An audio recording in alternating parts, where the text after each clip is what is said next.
Olá, galerinha, tudo bem com vocês?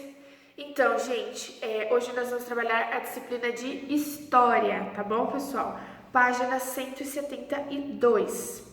Na página 172, nós vamos ver o relato de um viajante chamado Jean Lery. Ele tem esse nome puxadinho, Lery. Jean Lery, ele relata pra gente sobre uma experiência que ele teve com um ancião da aldeia Tupinambá, tá? O ancião é aquele chefe da aldeia, aquela pessoa mais velha, mais experiente, tá? Então ele conversa com esse ancião da aldeia e esse ancião ele questiona, sabe, Lery sobre o porquê que eles extraem tanto pau-brasil, para que eles precisam de tanta lenha, né? Porque para os indígenas, né, o pau-brasil servia só como lenha, não tinha outra finalidade. E quando os europeus começaram a levar o pau-brasil para a Europa, eles viram que tinham diversas utilidades, né? Nós vimos construção de instrumentos musicais, tingir tecidos, entre outros fins, né? Então, Jean Lery, ele explica, né, para esse ancião que na Europa esse pau-brasil tinha outras finalidades e era uma riqueza, era algo que era feito uma comercialização ali, feita as trocas, tá? Então, a partir da leitura, que vocês vão realizar com muita calma, vão ler e reler da página 172 e 173, nós vamos para os exercícios, tá bom? Nos exercícios e atividades, página 173 diz assim: nesse trecho do relato, Jean Lery conta a sua experiência com um ancião tupinambá. Que atitudes dos europeus esse indígena estranhou? Converse com os colegas e com o professor. Então é isso que a prof acabou de passar para vocês, sobre o ancião questionar, né, a respeito de o que vocês fazem com tanto pau-brasil, mas para que tirar tanto pau-brasil assim, né? Eles chamavam de arabutã. Deixa eu só conferir aqui. Arabutã, o pau-brasil. Então esse era o nome dado pelos indígenas para o pau-brasil, tá bom? Então, essa questão ali vocês podem responder lá no caderninho de vocês, ou quiser fazer só uma anotaçãozinha ali na apostila também pode. Mas posteriormente nós vamos utilizar o caderno também, tá, gente? Então, questão de número 2. Vocês têm que assinalar relatos sobre as viagens dos europeus. E diz assim, na questão de número 2. Você já leu outros relatos de viajantes europeus. Com base no que você já estudou, marque a alternativa que trazem características desse tipo de texto, tá? Então, a gente sabe que esse tipo de texto, ele traz o relato das experiências, né? Da vivência daquilo que o escritor está passando, né? Então, eu sou a escritora, é a minha experiência, é o meu ponto de vista que eu vou colocar ali no relato. Então, isso já é uma característica desse tipo de texto.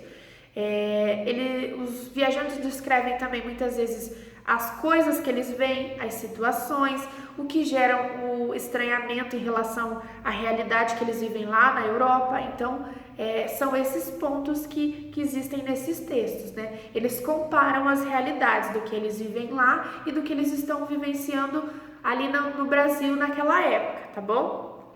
Questão de número 3, essa vocês vão ter que utilizar o caderno para responder lá no caderno. Lembrando que é só colocar a data, página 173, questão de número 3. Os povos indígenas que entravam em contato com os europeus recebiam tecidos, utensílios de metal e outras mercadorias que não existiam na América. Você acredita que a prática do escambo foi proveitosa também para os indígenas? Então, essa é uma questãozinha que você vai escrever o teu ponto de vista. Se você acha que foi proveitoso, você vai colocar sim e o porquê. Se acha que não foi proveitoso, coloca não e o porquê. Ok, pessoal? Gente, página 174. Atenção, piratas à vista. Nesta aula, você descobrirá como os portugueses tentaram impedir invasões de outros europeus ao Brasil. né? Então, Portugal, a partir do Tratado de Tordesilhas, nós já sabemos que Portugal era o dono das terras do Brasil ali. Então, eles criaram fortes, né? Ali no Brasil, chamado feitorias, né? Para marcar o território e cuidar ali dos materiais que eram extraídos, né? E através dessas feitorias, eles transportavam, né, o material que eles extraíam para os navios, né? Essas feitorias geralmente eram feitas no litoral e não dentro das florestas, eram mais na beira ali da praia ali, as feitorias que era mais próximo da onde estavam os navios deles. A prof vai ler aqui um trechinho sobre as feitorias. Nas feitorias, os portugueses armazenavam o pau-brasil que os grupos indígenas com quem mantinham relações comerciais haviam cortado. Além de cortar e transportar o pau-brasil do interior do território para o litoral e carregar as embarcações portuguesas, partes das alianças entre os portugueses e os indígenas também estabelecia que os nativos protegessem os produtos comercializados contra os ataques de outros povos, tá? Então a gente já sabe que, né, havia uma certa disputa ali, porque da mesma forma que os portugueses tinham chegado ao Brasil, nós vamos ver que outros povos também chegaram e também tinham interesse em buscar riquezas, especiarias para fazer essa comercialização lá no país deles, tá? Então ali nós vemos a imagem de uma feitoria, tá? E tem uma legenda. Outros europeus que ocuparam o litoral brasileiro, como os holandeses, também aderiram ao sistema de feitorias e fortificações para armazenar produtos e instalar defesas. É o caso do Forte de Santa Cruz, tá? Em Itamaracá, Pernambuco, tá bom? Então tem uma atividade ali a partir desse texto que nós vamos responder também no caderno, tá? Na sua opinião, por que os europeus tinham interesse em invadir o território brasileiro? Converse com o professor e os colegas a respeito.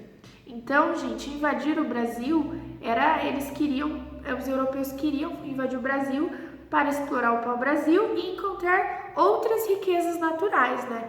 Então, os viajantes, os navegadores saíam do país deles em busca de novas riquezas. E quando chegavam ao Brasil, viam que tinha o pau-brasil ali. A primeira coisa que eles faziam era tentar criar uma aliança, fazer a feitoria deles ali na beira do litoral ali e tentar fazer a extração dessa madeira e levar para comercializar lá no país deles, tá?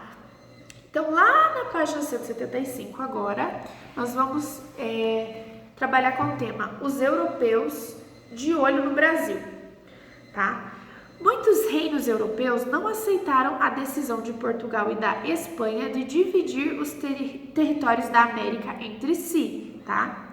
Mais abaixo diz assim, no próximo parágrafo: esses navegadores vinham da América na condição de piratas ou corsários e no Brasil aliavam-se aos grupos indígenas inimigos dos portugueses, como os tamoios que viviam na região do Rio de Janeiro. Então a gente já sabe que existe uma rivalidade ali e que eles faziam aliança entre eles, né? O pessoal que vinha de fora, por exemplo, ali, e faziam suas feitorias e eles tinham aquela rivalidade ali para fazer a extração do pau-brasil, tá? Próximo parágrafo. Também esses invasores adquiriram o pau-brasil e pagavam os indígenas como mercadorias da Europa. Para impedir que eles... Opa, me perdi aqui, gente. Para impedir o que eles consideravam pirataria, os portugueses enviaram navios para patrulhar a costa brasileira. Mas em um território tão extenso quanto o litoral brasileiro, essas patrulhas nem sempre foram eficientes, tá bom? Então, a partir desse textinho ali, também tem atividades para a gente fazer. A número 1, vocês podem responder ela no caderno, é uma resposta pessoal, tá bom? Que vocês vão ter que argumentar sobre as transações que se baseiam em trocas de produtos, tá? Vocês vão ter que falar um pouquinho do escambo ali na questão de número 1, tá? A pergunta da número 1 diz assim: você acredita que essa prática de escambo ainda existe? Converse com os colegas e com o professor. Então, eu gostaria que vocês relatassem se vocês acreditam que existe e que vocês me citassem uma prática de escambo, se vocês conhecem algo. Eu, por exemplo, às vezes eu tenho uma colega, né, e ela tem uma loja, né, e ela sempre gosta de me presentear com as coisas da loja, brinco, correntinha, blusinha, e ela gosta que eu faça uma divulgação da loja dela para os meus familiares, para outros conhecidos. Então, essa é um tipo de troca, tá? É um tipo de troca que a gente faz. Eu divulgo sobre a loja dela e ela me paga, digamos assim, com alguns produtos da loja dela. Outro tipo de prática que eu conheço como escambo, deixa eu ver, troca de serviço. Por exemplo, o meu irmão ele tem uma empresa uma empresa mecânica, né? Ele trabalha com auto center, essas coisas assim. E ele às vezes troca serviços, ele faz um serviço em um carro, ele troca por peça ou por material de construção, porque ele está aumentando o barracão da empresa dele. Então, essa troca é tida como um escambo, né? E ela acontece sim hoje, atualmente. Então, esses são os exemplos da prof. Acho que deu para vocês entenderem mais ou menos. E na número 2, pessoal, exercício de número 2, vocês têm que completar as frases com as palavras do quadro a seguir. Então, esse é um exercício super fácil. Vocês vão tirar de letra, tá? Próxima página, pessoal. O novo mundo em disputa. Ai, meu Deus, disputa. Será que vai ter uma guerra aí, algum conflito? Vamos acompanhar a leitura. Página 176. Nesta aula, você saberá mais sobre o processo de ocupação da América pelos europeus. Vimos como Portugal tinha dificuldade para impedir que navegadores de outras regiões da Europa chegassem ao Brasil. Também, nos territórios da América que cabiam à Espanha, havia a preocupação quanto à invasão dos piratas, tá?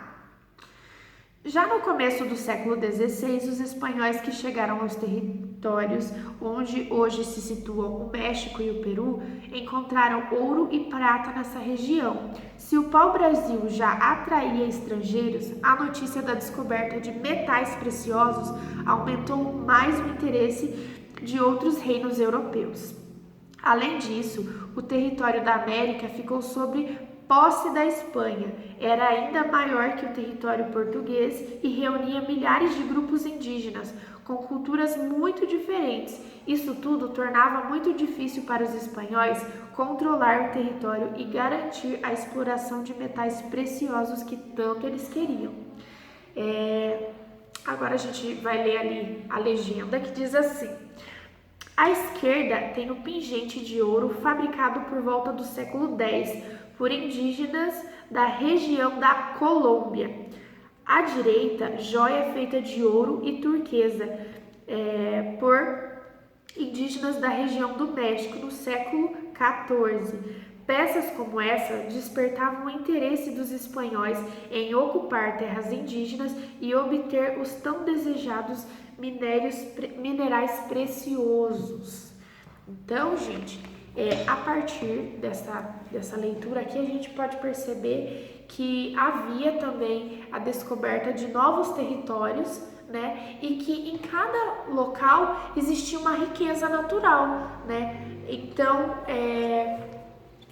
existia essa divulgação dos navegadores entre eles sobre o que estava sendo extraído em cada lugar, qual era a riqueza e como ela podia ser utilizada. Então, quando eles descobriram sobre esses minerais preciosos, sobre o ouro que podia ser extraído lá naquele país, lá no México e no Peru, os navegantes ficaram super curiosos e foram para lá também, tá? E para, ali o último parágrafo da 176, para assegurar o seu domínio sobre as terras da América, o rei da Espanha investiu na ocupação do território.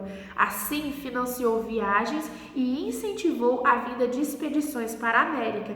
Também organizou a fundação de cidades parecidas com a que existiam na Espanha, para acomodar as pessoas que vinham administrar o território e garantir os interesses dos espanhóis. Vejam só que jogada de marketing que o rei ali da Espanha teve, né? Ele quis reproduzir algumas ocupações que existiam lá na Espanha, queriam reproduzir ali no novo território para dizer, não, agora eu vou mandar tal pessoa para lá para administrar, para ocupar esse território, porque esse território já é meu. Eu quero aquela riqueza lá e assim vai ser. Vocês viram só essa jogadinha do rei da Espanha aí. Lá na página 177, nós temos um mapa, tá? E temos uma atividade. A gente vê ali que tem um mapa e tem as legendas com cores especificando sobre cada reino ali, tá? Atividade de número 1. Com a ajuda dos colegas e do professor, consulte o mapa mundi e identifique quais países atuais correspondem os territórios da América dominado pela Espanha no século XVI. Então, ali no século XVI, pessoal, eu quero pontuar com vocês, quem tiver com lápis aí acompanhando, já vai anotando, tá bom? Vamos pontuar cinco países ali cinco territórios que foram dominados pela Espanha no século XVI. Então, ó, Estados Unidos, México, Guatemala, Costa Rica e Cuba. Então, esses territórios, eles eram dominados pela Espanha, tá bom, gente? Então, Peru, Bolívia, Paraguai, Venezuela, Colômbia, entre outros, tá? Mas vamos pontuar só esses, porque o nosso espaço de anotação ali é curtinho, tá?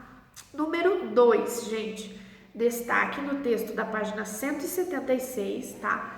Com cor azul de lápis, o trecho que trata das pessoas que já habitavam no território da América ocupado pelos espanhóis, tá? Então, vocês vão pegar um lápis de cor azul, marca-texto, canetinha que vocês tiverem acesso aí, e vocês vão destacar lá no texto o trecho que trata das pessoas que já habitavam o território da América, tá bom? Na exercício B ali, com lápis de cor verde, o trecho que explica de que maneira os espanhóis organizavam a ocupação do território. Tá bom, galerinha?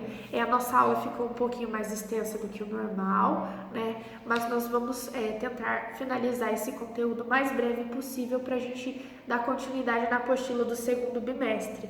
Nós sabemos que na situação atual nós não temos uma data específica para retorno das aulas, mas a prof está aqui todos os dias gravando vídeo para vocês, respondendo vocês na agenda, estou corrigindo os trabalhos avaliativos que vocês me enviaram. Então, se vocês precisarem de ajuda, entrem em contato com a prof, não fiquem com dúvida, porque por enquanto as nossas aulinhas vão ser assim, tá?